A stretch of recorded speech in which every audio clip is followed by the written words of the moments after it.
boa noite a todos. Boa noite. Que bom. Na quinta-feira o pessoal ainda está com todo vigor ainda para boa noite, né? Deixa eu repetir de novo. Boa noite a todos. Boa noite. Ah, sim, ótimo. Para nós é sempre uma imensa alegria quando temos a oportunidade de tomar as frentes de batalha e novamente empunhar a estandarte do Cristo, posição que provavelmente outrora já o fizemos, mas talvez tenhamos nos desviado e retomamos, porque infinita é a bondade divina que sempre nos permite novas oportunidades.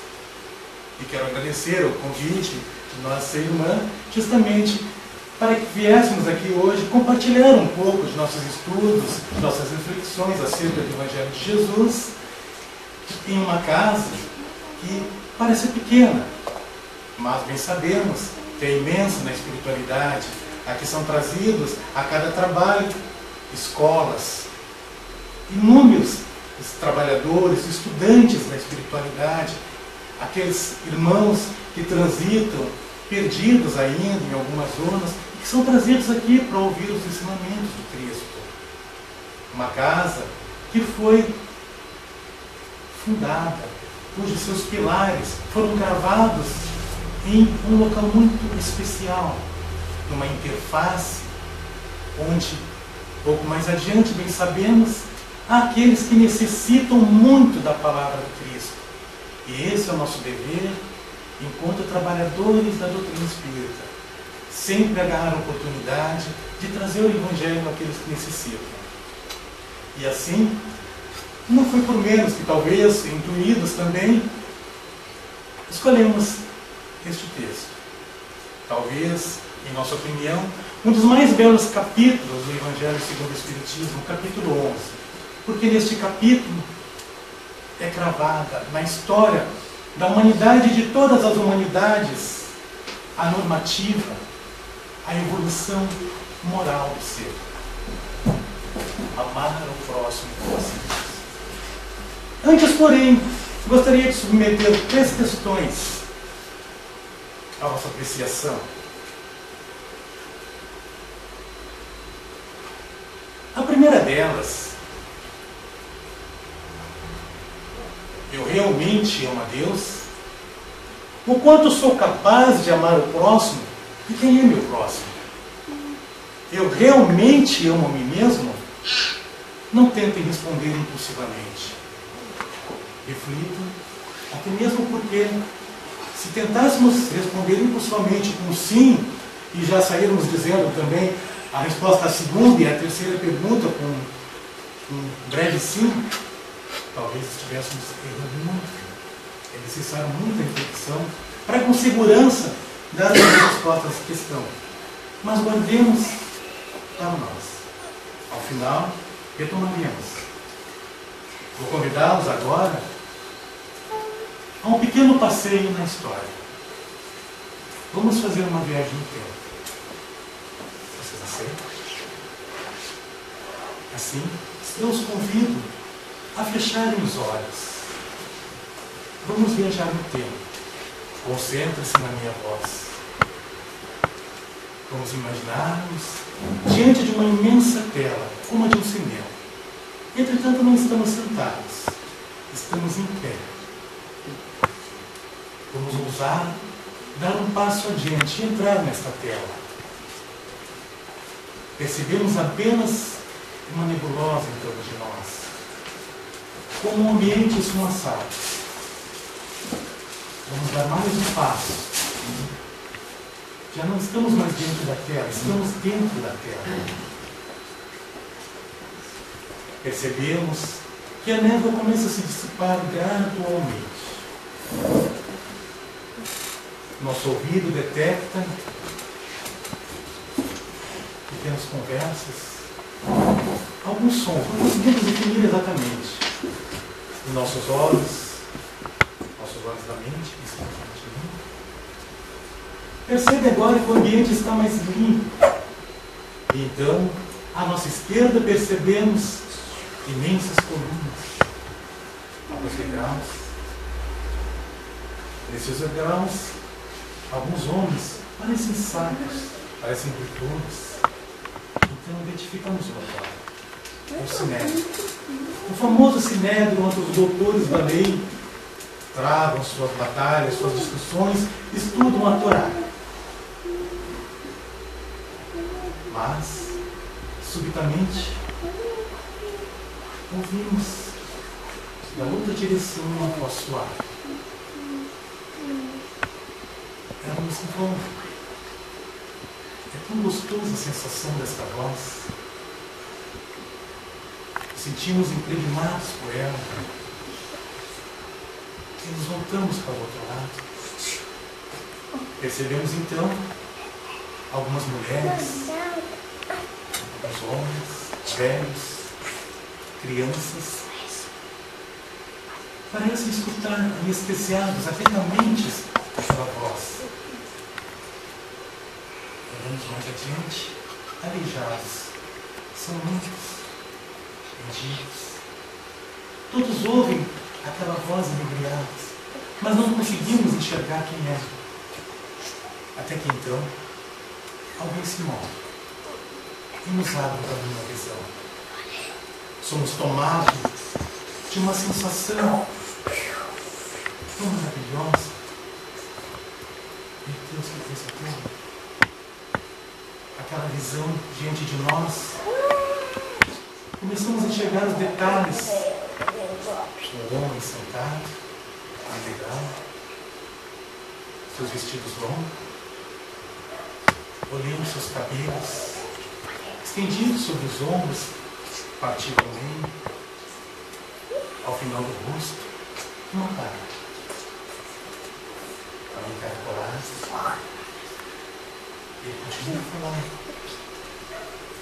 Mas parece que nos percebe a presença, porque ele ergue os olhos e num instante nossa visão cruza com a dele. Sentimos-nos invadidos, como que transparentes. É o Cristo. Sentimos um misto de emoção e também de medo, pois estamos diante daquele a qual sempre amamos. Sempre desejamos, pelo menos, saber como é. E agora estamos diante da oportunidade. Estamos vendo diante de nós. Sua voz passiva, tendida.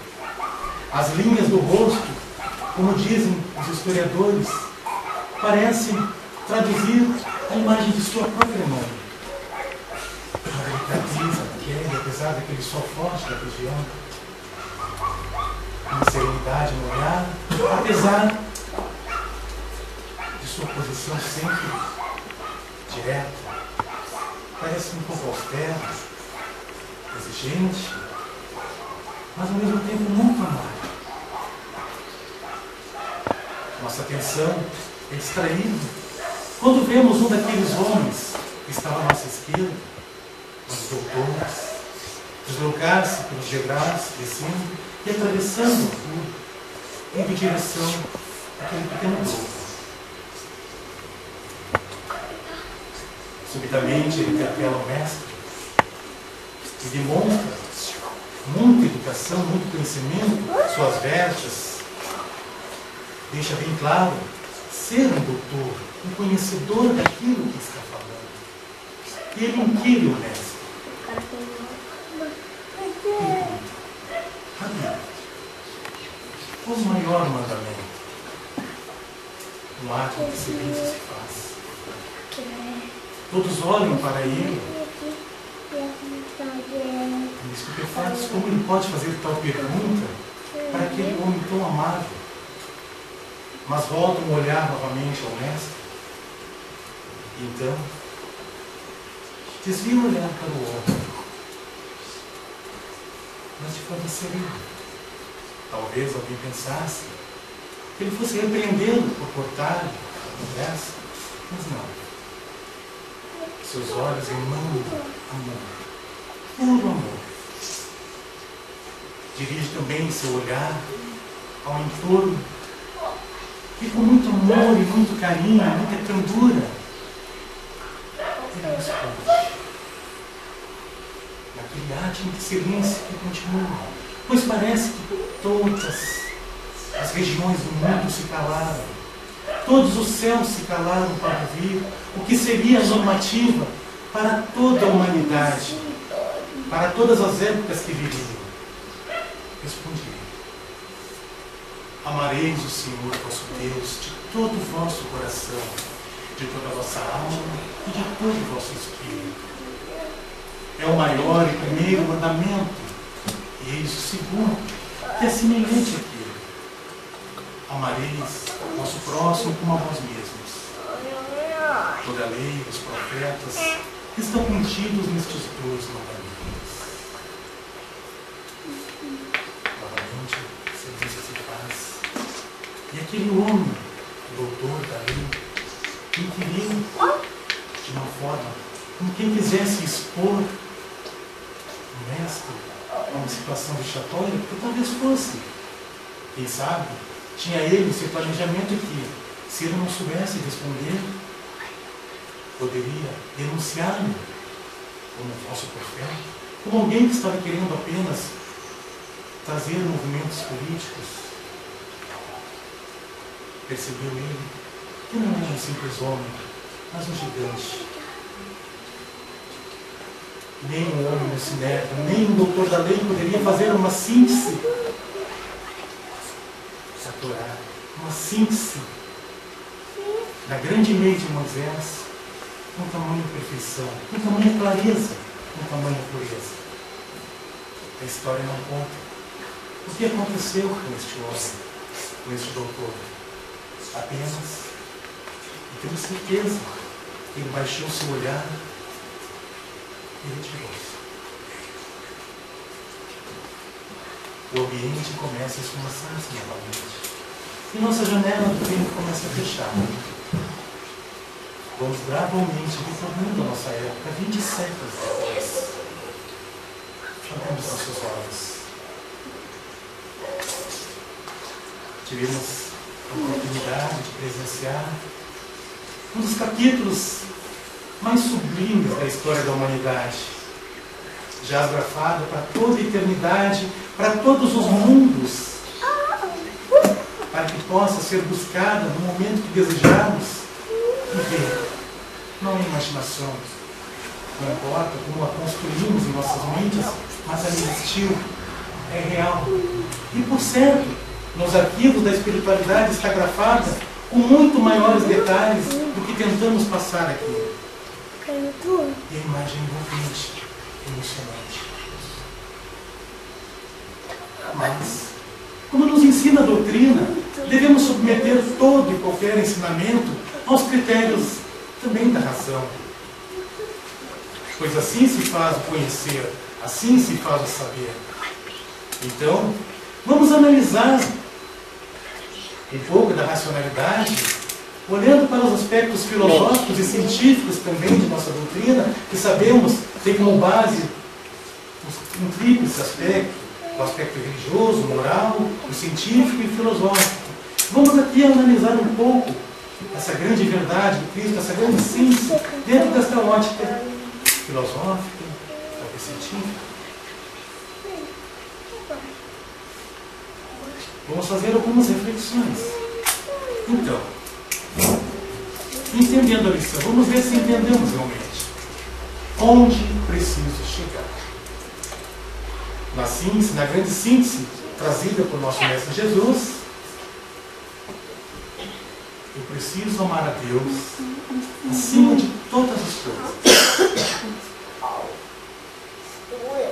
Seguiu ele dizendo que eu preciso amar o meu próximo como a mim mesmo. Meus irmãos, o meu próximo não está apenas dentro de minha casa. O meu próximo está na esquina ao lado, na rua mais abaixo, na rua de trás. O meu próximo está onde estiver o ser humano encarnado, não apenas ser humano. Porque somos todos pertencentes a uma grande família universal. Mas finaliza ele ainda dizendo a grande máxima que eu preciso amar a mim mesmo. E que bom se aprendermos e se ensinarmos os nossos jovens, as nossas crianças, já a amar-se Deus, que eternidade. Porque a criança que aprende a se amar será um adulto que sabe se amar.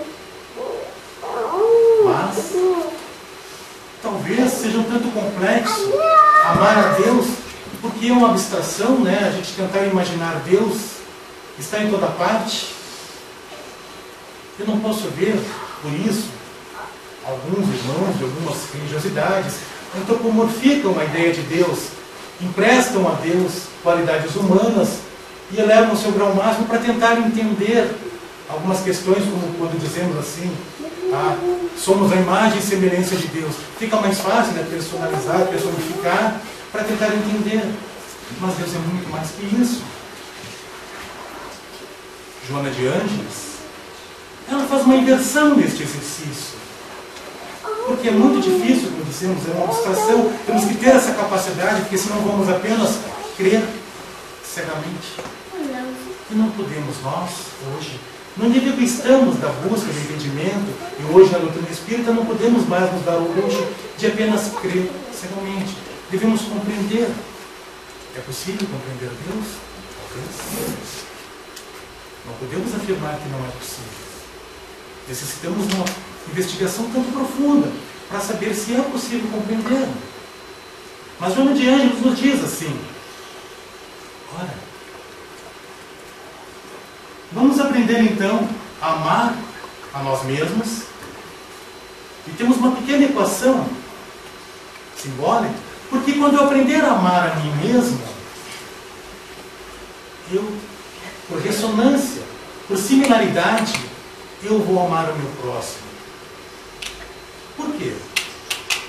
A psicologia nos diz que nós temos muito a projeção, trabalhamos muito com ela. Normalmente nós vemos no outro as nossas deficiências e por isso nós temos preconceitos. Conceito que vem antes de conceito, nós não conhecemos o outro, mas com base em nossas deficiências nós julgamos o outro. Então nós nos projetamos no outro. Assim, eu só vou amar o próximo efetivamente, na sua totalidade, quando eu conseguir amar a mim mesmo totalmente. Quando eu conseguir me aceitar, me entender, e não importa quais forem as minhas deficiências. Eu amar a Deus. Eu não preciso me preocupar com amar a Deus. Alguém vai saltar na cadeira e dizer, isso é um sacrilégio. Olhamos a equação.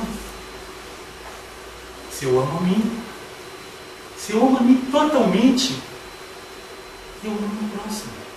Porque o meu próximo é de mesma natureza minha. Somos espíritos procedentes do mesmo amor, da mesma fonte. Uma fonte inesgotável. Meu irmão, o meu próximo, não importa quem ele seja e que atos ele cometa, ele vem da mesma origem, é fruto do mesmo amor. Tem seus percalços de entendimento, dado o seu livre-arbítrio, características, que nos torna seres perfectíveis. E por isso, Deus é Deus. Só Ele é capaz de criar a vida com vontade própria. E Ele respeita esta vontade, sempre. Então, se eu amo a mim, consequentemente eu amo o outro. E eu compreendo os desígnios divinos. Assim, eu não estou dizendo muita tolice quando eu afirmo que é possível compreender Deus. Se trabalharmos neste processo de autoeducação, de crescimento interior, eu vou conhecer a natureza, eu vou sentir a natureza, eu vou interagir com a natureza e vou amá-la incondicionalmente. E a natureza, toda a vida, que é senão o reflexo de Deus, a expressão do amor divino. Então é possível pensar, compreender a Deus. Vamos estender um pouco mais a nossa reflexão, porque alguém pode perguntar assim, tudo bem, você mostrou uma equação bem interessante, parece muito simples, mas como eu faço para começar essa equação? Como eu faço para amar a mim mesmo? Afinal, eu leio tantos livrinhos por aí, né? Tem tantas coisas relatadas nas revisterias que nos dizem isso, faça aquilo, descubra o seu alto poder, aquela coisa toda. Será que este é o caminho, ou um caminho? Sim, é um caminho. Encontrando o caminho. auto-amor e a arte da aceitação. De certa maneira, nós pensamos um pouco isso anteriormente, né? O auto-amor. Todos sabemos o que é auto-amar-se. Já experimentamos fazer um exercício de auto-amor?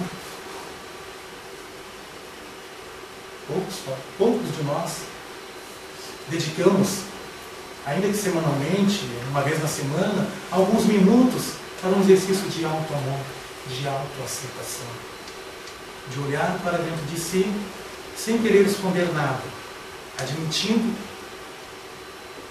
as piores visões que possamos ter. Porque se olharmos para dentro de nós, isso já dizia o Buda, 500 anos antes do Cristo, quando ele nos dizia que o caminho para a libertação do sofrimento é olhar para si. E aceitar, não criticar, não olhar com um olhar crítico, mas apenas olhar. Deixe fluir, deixe vir para fora a sua natureza. E olhe, apenas observe. E aprenda com o que você observa. Não julgue, apenas aprenda.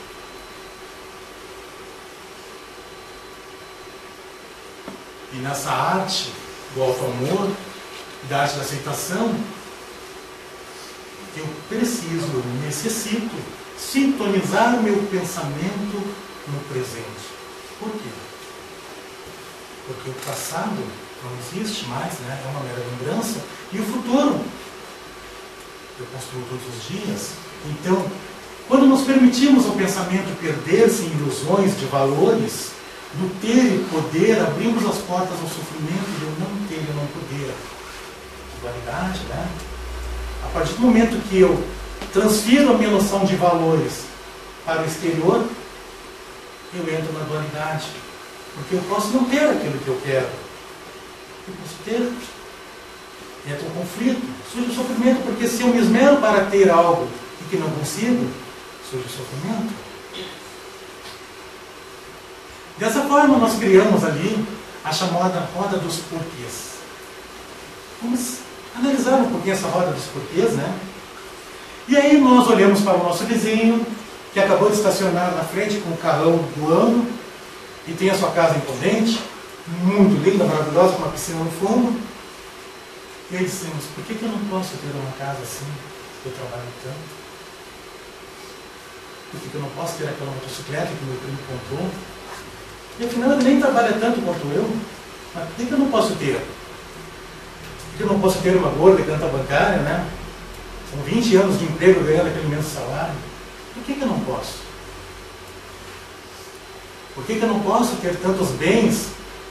Fui visitar um amigo e a casa dele repleta de bens e maravilhas das tecnologias modernas.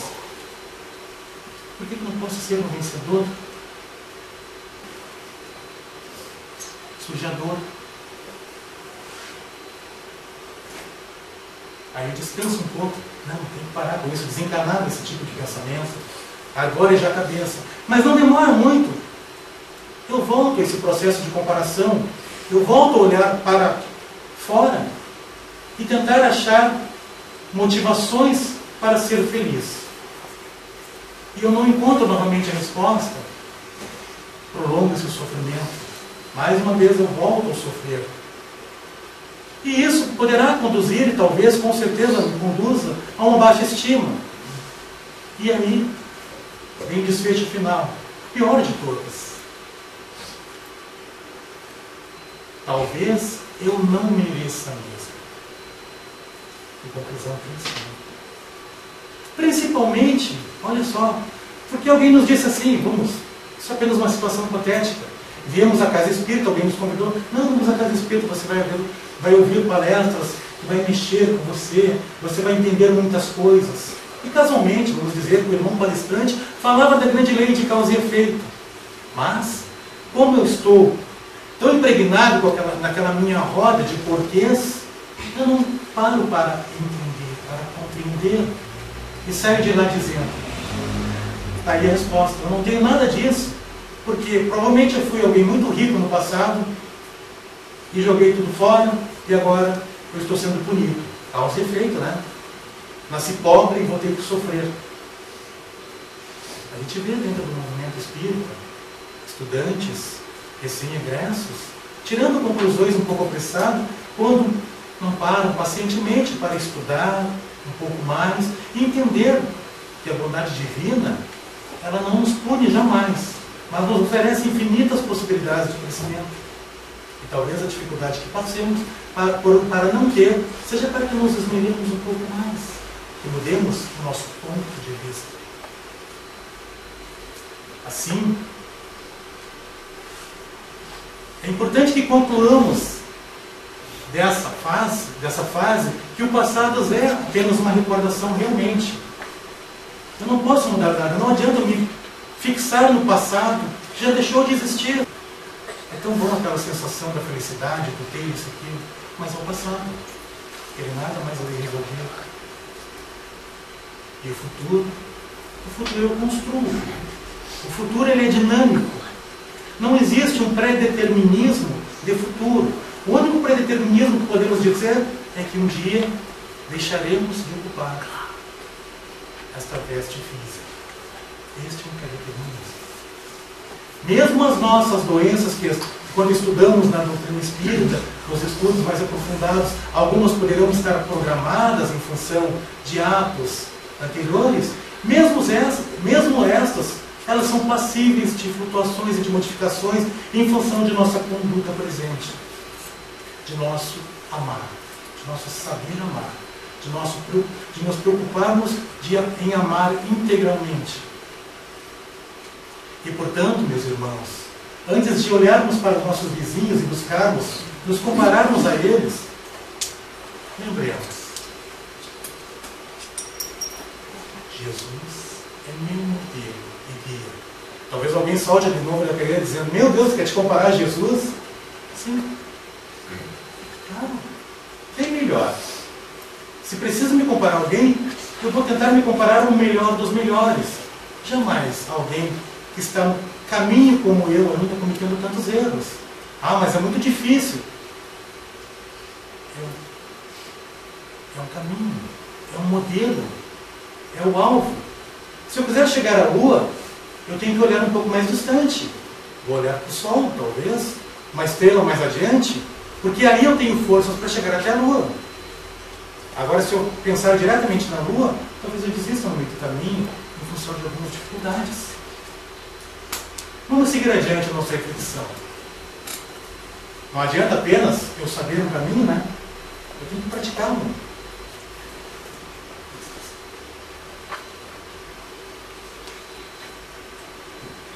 Como eu pratico esse caminho? Observar bons hábitos. Afinal, estamos falando de uma construção. Nada vai nos cair completo. Nenhum pacote vai cair inteiro em nossas vidas. Nós temos que construir a condição do auto-amor, essa condição que vai permear esse processo de auto-amor. E o que são bons hábitos? Em nosso lógico entendimento, bons hábitos são todos aqueles que contribuem para a minha saúde física, mental e espiritual. O que é saúde física? Já paramos para nos olharmos fisicamente e aí tentarmos fazer um link com nossas crenças, com nossa crença, de que não estamos aqui por acaso.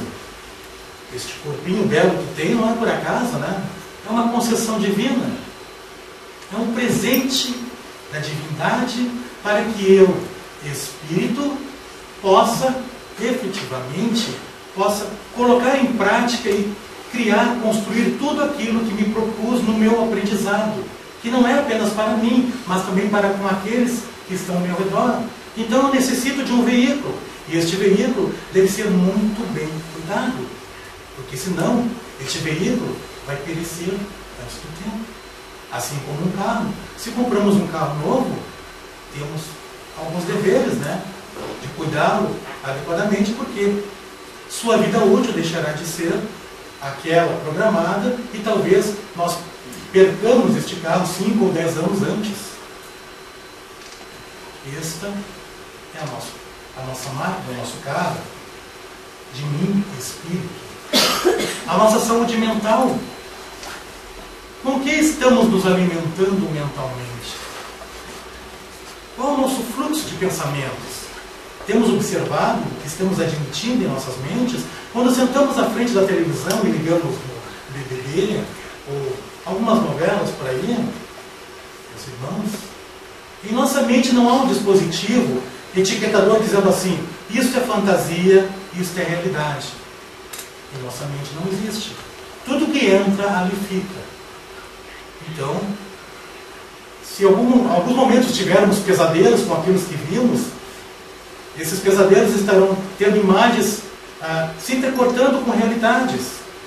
Algumas coisas são puramente fantasias, alimento desnecessário, alimento podre. Se permitem usar essa expressão muito forte, mas é um alimento podre. E não precisamos nos alimentar com alimento podre. Precisamos sim nos alimentar com coisas edificantes. E o que é a saúde espiritual? Estamos aqui nos alimentando espiritualmente, não? E nos disse o Mestre Jesus: vigiai e orai. Quando? Eu disse: uma vez por semana, 5 vezes na semana. Vigiai e orai o tempo todo. Pois sabia ele que o nosso ser espiritual necessita ser alimentado constantemente, com bons pensamentos, com a estrutura física bem funcional também, porque há uma interconexão de corpos. Aqueles que são egressos aos estudos da casa, que participam de alguns estudos mais avançados, verão que não somos apenas espírito e matéria, mas existe entre corpos, onde tudo aquilo que vier agredir de certa forma esta estrutura física, de certa maneira se refletirá até o espírito. Não ficará apenas no entremeios, mas poderá ao longo do tempo causar sim problemas ao espírito e sim, depois de lá, retornar à nossa próxima, ou mais na Terra. É um caminho de ida e volta constante. Então temos que ter bem ciência deste processo cíclico. Depois do pensamento, depois do pensamento, a fala é um dos mais poderosos meios de edificação ou destruição de que tenho a minha disposição. A fala. Com a fala nós edificamos uma nação. Temos muito cuidado com o que falamos. Nós poderemos ferir, magoar e não percebermos. E de repente alguém se afasta de nós para sermos, e nós não compreendemos. Porque passou tão despercebidamente, e aquela pessoa, talvez por sua boa educação, nada disso, apenas recolheu-se e saber. Assim, eu preciso acostumar-me a dizer as palavras.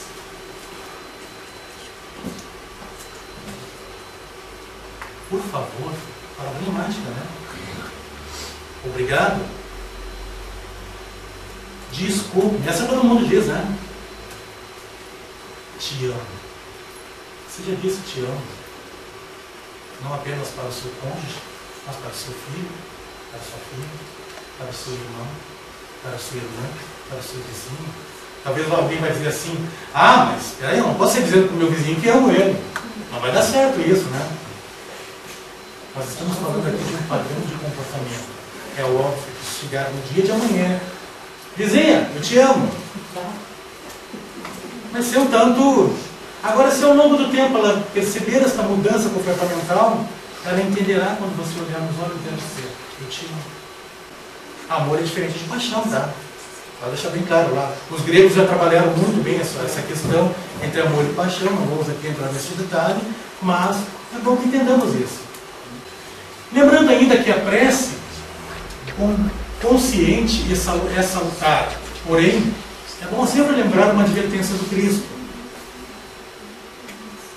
não afeteis orar muito em vossas preces, como fazem os gentios que pensam ser pela multidão de palavras que serão atendidas. Acho que já ultrapassamos um pouco essa fase, mas se não, entendamos, meus irmãos, não adianta eu repetir 10, 20 vezes mesma prece, mesma oração. Não, agora é a hora de fazer a minha prece. E aquilo entra para o sistema automático e daqui a pouco a situação aperta mais. Opa, é a hora da prece de novo. Não é assim.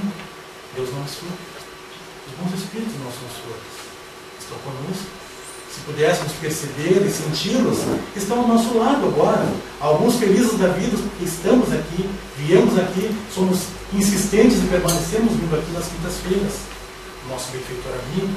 Então, ele entende a primeira vez quando falamos com amor, sentido no coração. Não basta que falemos uma vez com o coração e seremos atendidos. E atendidos se assim for necessário. Poderá ser que não, poderá ser que precisemos passar por um aprendizado. Na sequência ainda, praticando esse caminho, fase 2, isso é importante, meus irmãos. O amor que eu tenho é o que eu dou. Somente posso dar daquilo que é meu, que conquistei e construí. Não prometeis amor que não tereis. Não dê aquilo que não está ao teu alcance. Não ofereça. Não muda com aquilo que não tens e não pode sustentar. Em se tratando de sentimento, ofereça somente tempo. Ainda que seja pequeno, não importa. Não se vergonhe de que seu amor é pequeno. Porque ele será significativamente grande para aquele que recebê-lo. Porque quem receber esse amor pequeno é porque necessita. E necessita tanto que não vai ver ali um amor pequeno, mas vai ver uma imensidão de sentimento transbordando. Quer um exemplo? Lembremos de nossos vizinhos daqui do lado. Quando falei no início que esta casa foi talvez entendida para aqueles que a edificaram, não foi simplesmente edificamos uma casa aqui para aparecer na mídia, para aparecer para as pessoas que fazemos o bem aqui nesse. Por certo, aqueles que o fizeram foram movidos por um amor que talvez pequeno, mas aqueles que vêm aqui receber, ainda que seja uma palavra amiga, recebem um universo, um mundo, um presente que, por certo, lhes mudará a vida. Não temos ideia o quanto significativo, às vezes, é uma palavra. Por isso, da forma correta. Na sequência, é bom que entendamos isso. Aceitar as limitações temporárias é igual a resignar-se, que é diferente de acomodar-se. Outra equação. Perdoe-me que tenho mania de equações, porque eu sou engenheiro, então eu gosto de, às vezes, demonstrar os raciocínios através de pequenas equações. Aceitar as limitações temporárias é igual a resignar, que é diferente de acomodar. E aí vem justamente aquela questão da importância de nunca pré-julgarmos, que poderemos num instante olhar alguém que não conhecemos muito bem e que talvez em nosso pré-conceito façamos o juízo de que ele está acomodado. Talvez seja uma pessoa que está temporariamente resignada, buscando entender a sua situação, para então desabrochar. Lembremos da figura de linguagem do Fênix, né? Se reerguer das cinzas novamente. Então, este resignar é o Fênix quando se dissolve e está buscando informação e forças para se reconstruir de novo, para desabrochar da existência. Ao aceitar a realidade, resignar-me pacientemente, eu silencio a mente e percebo com clareza a melhor forma de modificá-la. Há pouco havia feito um pequeno link com aquele espírito de Spol, 500 anos antes do Cristo, o Buda, né? Quem tiver a oportunidade de estudar esse personagem um pouco mais, verá que isso sintetizava o seu pensamento também. Porque tudo parte do silêncio. Eu tenho que ouvir a voz do coração. Eu só vou ouvir a voz do coração se eu conseguir resignar-me, aceitar pacientemente os infortúnios, calar. Então eu vou poder modificar, vou poder agir, vou poder entrar em ação e fazer a diferença. Na sequência ainda, exercitar a bondade diariamente. E como é que a gente exercita a bondade diariamente? Vemos que estamos na parte prática de nosso raciocínio, né? Afinal, a gente só consegue solidificar em nós aquilo que nós exercitamos. Assim, eu vou exercitar a bondade nos pensamentos, sem preconceitos. Vou pensar sempre no bem, não importa de quem, nas palavras, no olhar. Não vou olhar com doçura apenas para aquele que está ao meu lado, que eu compartilho um sentimento. Lembra-te do nosso pequeno exercício lá no começo, daquele olhar do Cristo, quando amorosamente ele olha aquele que interpela, que era um doutor da lei e que vem desafiá-lo, talvez até para colocá-lo numa situação vexatória. O Cristo não reprova com o olhar, ao contrário. O olha amorosamente.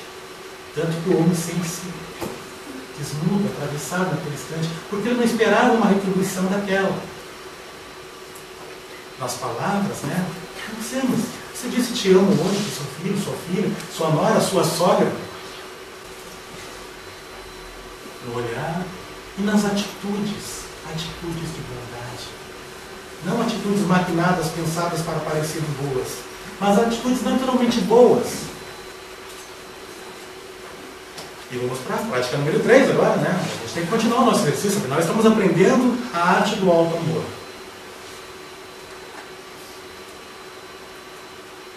Auto-perdão e esquecimento. Caramba. Aí está difícil, né?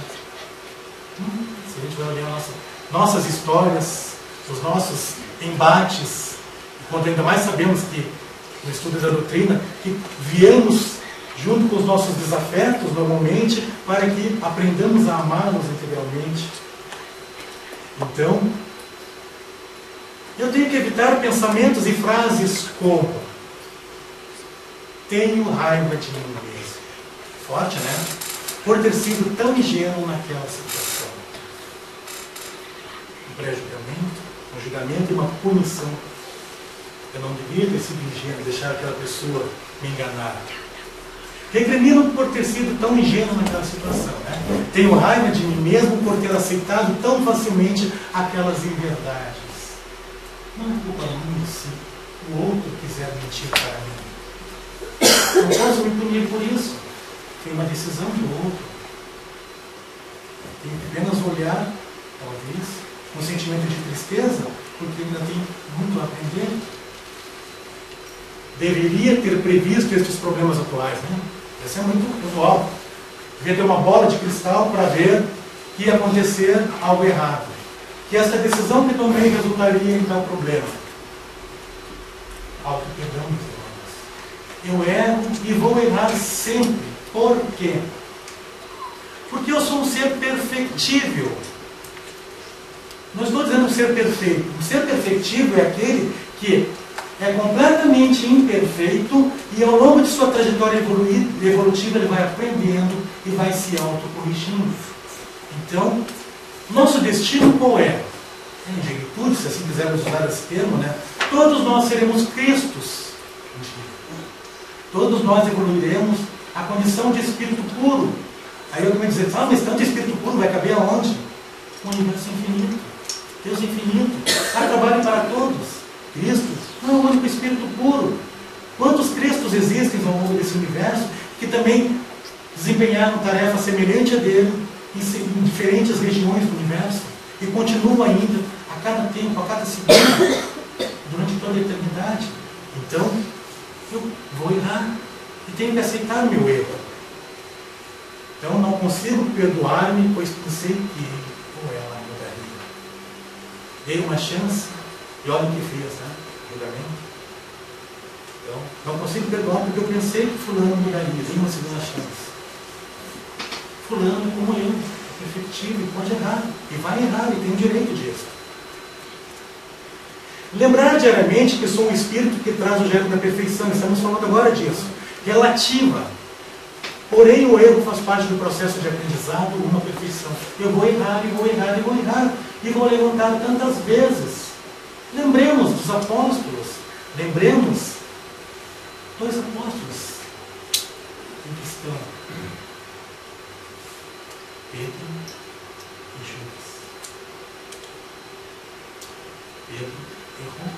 Ele negou o mestre 3 vezes. Na última dele ainda, quando ele acabar de negar o mestre cruza a sua frente e lhe olha nos olhos, caiu na cruz. Pedro ficou tomado de pavor e de remorso naquele instante. Talvez ele quisesse, desejasse sumir do universo, acabar com sua própria existência. Mas não, Pedro não fez isso. Ao contrário, Judas não teve a mesma força. E quando viu que o mestre se entregou passivamente, pacificamente àquele martírio, ele não compreendeu, porque o que ele queria era uma reação do mestre. Ele não queria essa ideia generalizada de traidor. Ele não queria fazer aquilo no sentido de trair, de desejar o mal. Ele queria que o mestre tomasse uma posição. No entender dele, aquele que viria modificar a humanidade seria alguém como um líder, efetivamente, que tomaria a dianteira de um exército e modificaria tudo. E não foi assim que aconteceu. Então, Judas se confrontou com o que fez e ele não se perdoou. Ele se confrontou. Mas o Cristo, amorosamente, depois do obstáculo, demonstrando o que é o amor.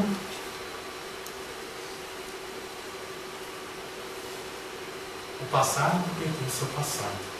Então, esse nosso caminho de auto-amor e esquecimento, auto-perdão, deixamos o passado, meus irmãos. Não importa se um passado recente ou se um passado de muito tempo.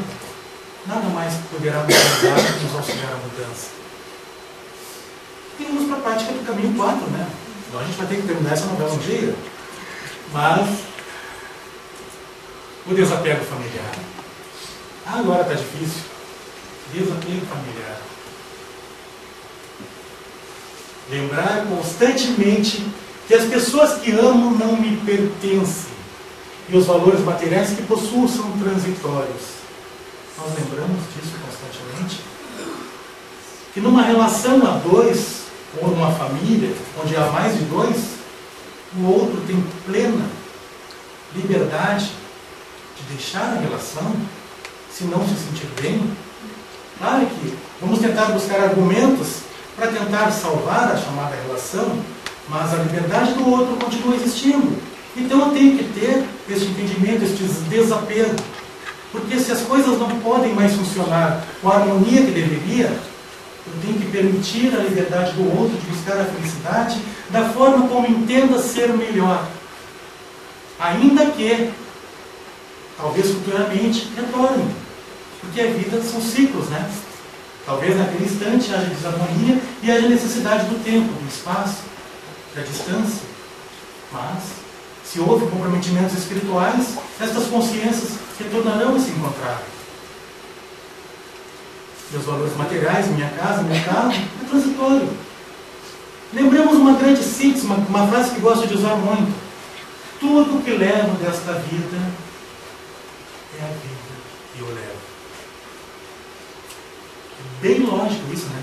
Tudo que eu levaria, minha bagagem nesta transição de padrões vibratórios da existência, do físico, do espiritual, eu só vou levar unicamente os valores que tiveram adquirido no nível moral, no nível espiritual. Adquirir materialmente vai ficar. E outros vão brigar, talvez até por isso. Amar é deixar a porta aberta no coração. É difícil isso. É difícil não nutrir aquele revolta, não estar me deixando nunca mais. Amar é deixar a porta sempre aberta. Não importa se estamos falando de um casal, ou de um pai e um filho.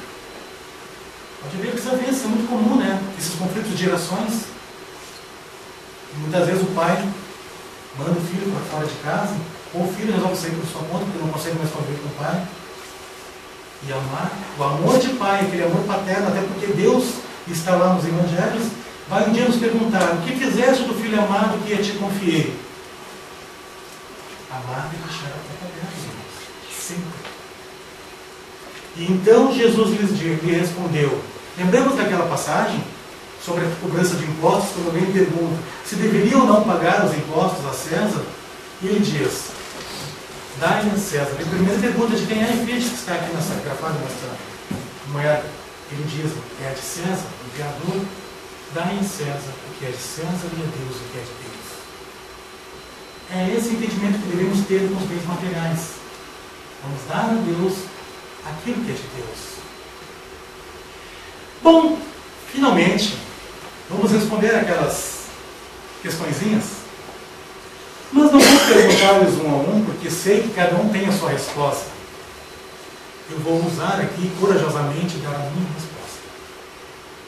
Peço-lhes permissão de revelar as minhas deficiências também, porque sou um aprendiz numa longa estrada. Assim, a minha primeira resposta a esta questão é: eu realmente amo a Deus? E a minha resposta: muito pouco ainda. Esse trabalho de autoconhecimento é longo. E quanto mais eu me conheço, mais eu percebo que eu muito pouco amo a Deus.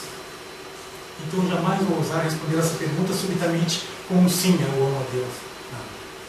Se eu amasse a Deus, estaria fazendo muito mais do que faço hoje. Não, quase nada. A segunda pergunta: quanto sou capaz de amar o meu próximo e quem é ele? Eis a minha resposta, senhores. Sou capaz de amar o meu próximo tanto quanto sou capaz de amar a mim mesmo. Meu próximo é, na realidade, todas as formas de vida deste mundo. Então, quando Cristo disse, ama o teu próximo como a ti mesmo, Ele não está se referindo apenas ao ser humano, à consciência humana, a toda a variedade de vidas que permeia a existência, porque é nosso próximo. Nós vivemos num mundo vivo. A natureza, hoje falamos tanto nessa questão da sustentabilidade, aquela árvore da esquina, que eu achei que estava atrapalhando, simplesmente resolvi cortar, faz parte do meu próximo, porque é uma forma de vida diferente do que eu conheço efetivamente, que convive comigo. Ela não fala comigo. Será que não fala? Quantos de vocês têm o seu jardinzinho no quintal, né? As suas florzinhas? A minha mãe, por exemplo, ela todas as manhãs dá bom dia para as flores dela. Alguns de vocês talvez façam isso. E elas não parecem mais bonitas? Então elas respondem. Elas se comunicam. Então este meu próximo, essas minhas flores, elas falam comigo. Ontem mesmo, em meu prédio, quando eu estava entrando, uma vizinha ia se mudar com o esposo para São Paulo e não podia levar a cachorrinho. Doeu no coração de ver aquela mulher chorando com o cachorro nos braços. Talvez você diga assim, mas quantas crianças passando necessidade, precisando de um afeto e de um carinho? Mas para ela, para aquela mulher, aquele cachorrinho branquinho, pequenininho, era uma filha, tanto que ela chamava de filhinha. É um amor, é uma forma de vida. Lembremos de Francisco de Assis. Ele dizia, meu irmão, minha irmã, não apenas para pessoas, para todos os animais, os passarinhos. Então, todas as formas de vida são meus irmãos. E minha terceira resposta: eu realmente amo a mim mesmo? Eu estou aprendendo.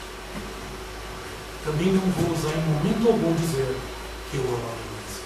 Eu estou aprendendo. Eu sei o quanto eu já não me amei. E sei o quanto eu já aprendi a me amar. Mas sei o quanto eu preciso aprender a me amar. Sim. Terminamos hoje o nosso raciocínio, nossa reflexão. Muito grato de compartilhar com vocês, porque sabemos que aqui estão presentes não apenas estes irmãos, esta família linda e maravilhosa, encarnada, mas todas estas escolas que são trazidas a esta casa, a cada trabalho, para compartilhar aprendizado, para ouvir aqueles irmãos que vêm aqui amorosamente trazer o Evangelho de Jesus à luz da doutrina espírita. Nosso pedido, todos sempre podemos fazer exercício.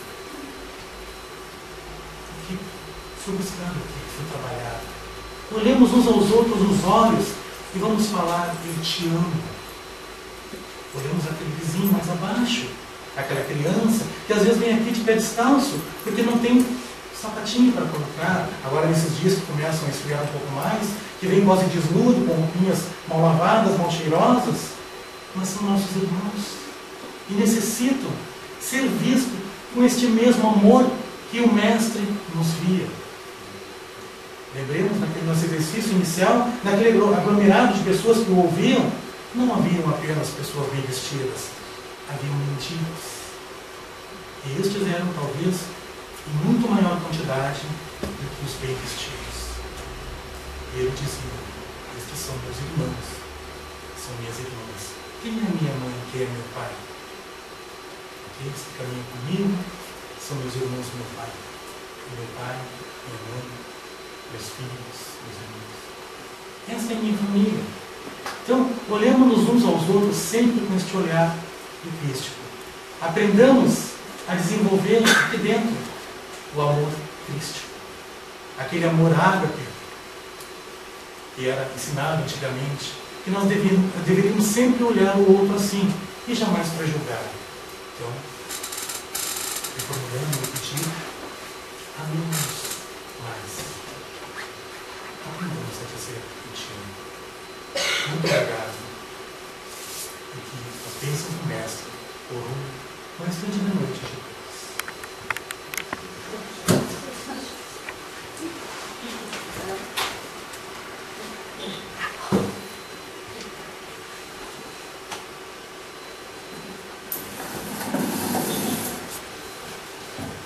Alguém de nós tem dúvidas de que a espiritualidade está muito atenta em todas as atividades da nossa vida e aqui na casa? O Arivelto foi convidado em início de fevereiro, né? E ontem à noite ele me passou um e-mail pedindo o endereço daqui. Então a palestra, todos nós sabemos que foi muito, tocou muito aos nossos corações, aos nossos sentimentos. Então não temos dúvida de que a espiritualidade encontra caminhos para nos dar respostas. Então que tu seja sempre muito bem envolvido, intuído através do trabalho que tu faz, do estudo, né, que tu faz para poder realmente nos passar, né, mensagens assim tão significativas, tão profundas, que nos toquem, né, o nosso coração. Nós agradecemos a vocês, né, que vocês tenham um feliz retorno e um ótimo trabalho sempre por onde vocês passarem, por onde vocês caminharem. Então, agradecemos a Deus por este momento, a Jesus, nosso divino mestre, amigo, modelo e guia, a estes benfeitores e amigos espirituais desta casa, que atentos às nossas atividades e entremeados, né, porque formamos uma rede, um tecido, né, estamos entremeados, né, nessas atividades. Nós agradecemos a eles, a todos nós que aqui nos encontramos, encarnados e desencarnados. Muito obrigada, Senhor, por essa oportunidade, né, que estamos tendo nesta trajetória, né, por este plano. Muito obrigada.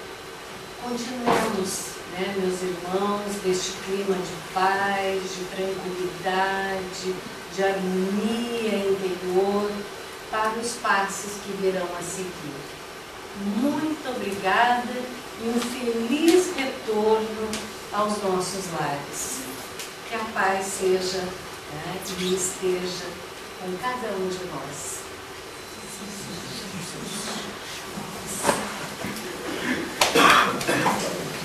Eu agradeço.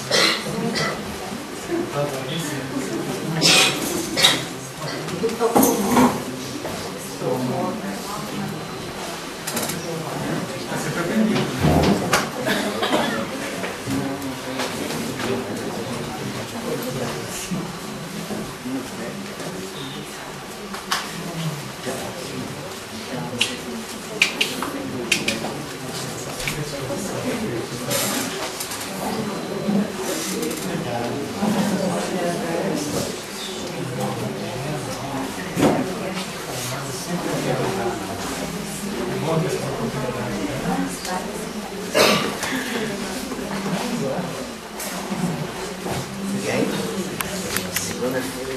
Estaremos